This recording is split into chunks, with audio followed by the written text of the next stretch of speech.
The news arrived quietly, the way storms sometimes do. There was no thunder, no dramatic warning, only a subtle shift in the air, heavy enough to make everything feel suddenly unfamiliar. It was late afternoon when James received the call. He stood outside, the street bathed in the soft orange glow of sunset.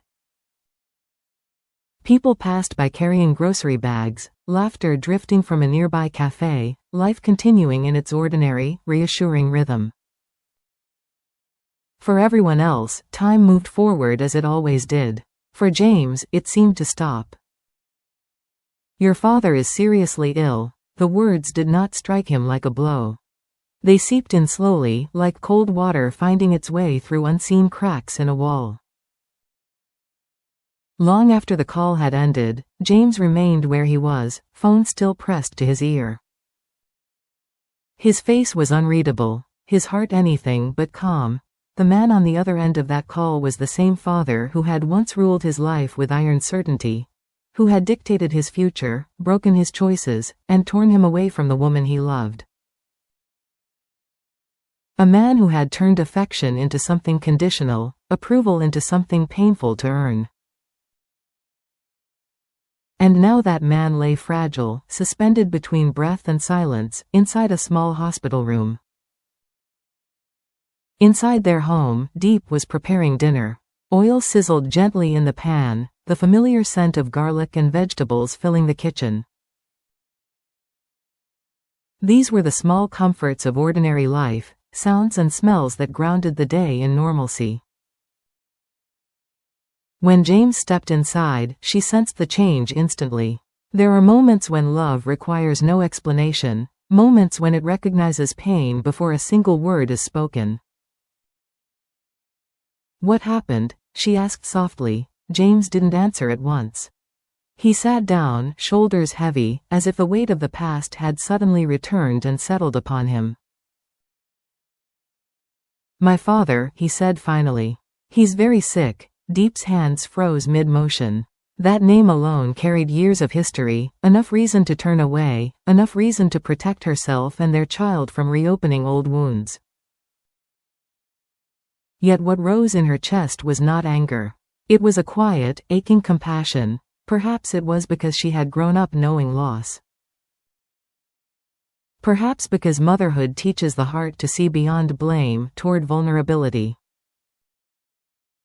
From the next room, their child's laughter rang out, bright, innocent, untouched by the past. The sound sharpened the moment, made the question heavier. When the past calls for mercy, do we answer? James stared at the floor, torn between resentment and responsibility. Visiting his father meant reopening scars he had spent years trying to heal. Not visiting him meant carrying a regret that might never fade. Deep said nothing more. She simply placed a warm cup of tea into his hands. Sometimes love does not offer answers. It sits beside you and waits. And in that quiet space, between pain and compassion, a difficult journey was about to begin. That night, sleep refused to come. The house was still, yet James felt as though every corner echoed with memories he had buried long ago. The ticking clock on the wall grew louder with each passing second, measuring not time, but hesitation. Outside, the wind brushed against the windows, carrying with it the scent of approaching rain, restless, unsettled, much like his heart.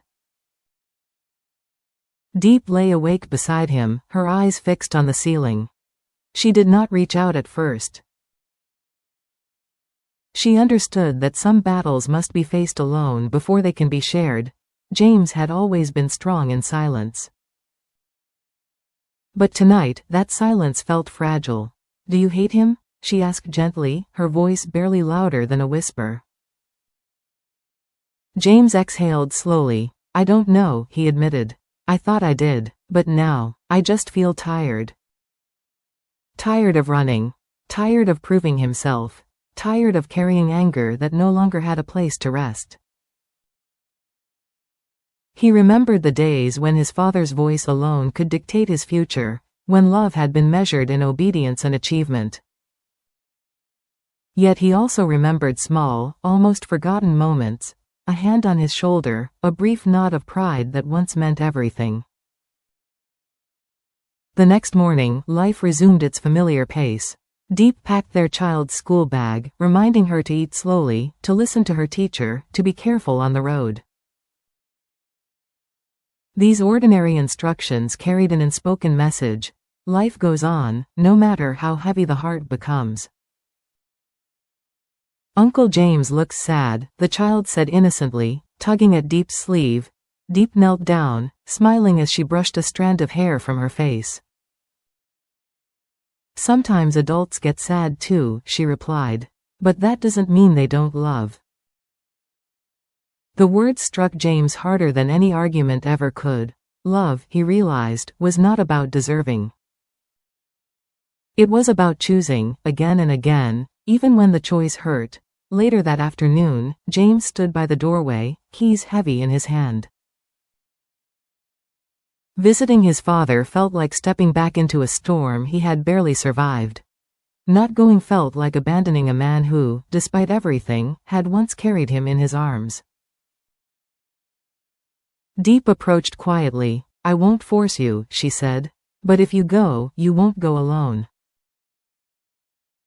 Her words didn't erase his fear, but they softened it. Outside, the sky darkened. The first drops of rain fell, slow and steady, as if washing away dust that had settled for too long. James looked up, then nodded. The road ahead was uncertain, heavy with memory and unanswered questions. Yet for the first time, he felt something else guiding him, not duty, not fear, but the fragile courage born from love. And sometimes, that is enough to take the first step.